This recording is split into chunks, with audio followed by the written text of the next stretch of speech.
Dahil Friday ngayon, ang daming tao, traffic, ayan.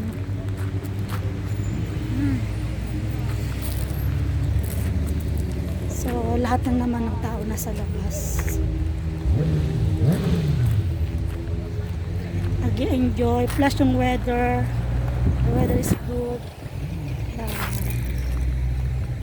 At saka ito, isa to sa mga tourist destination. Muscat. So, ang kabila kasi niya is beach. So,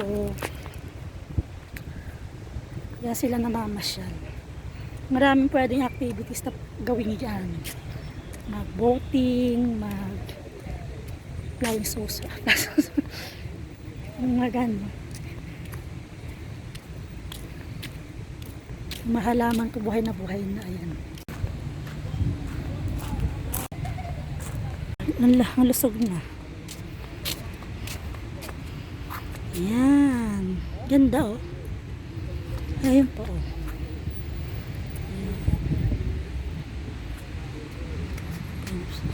Tapos yung ano niya, yung alas 10 kung tawagin sa atin.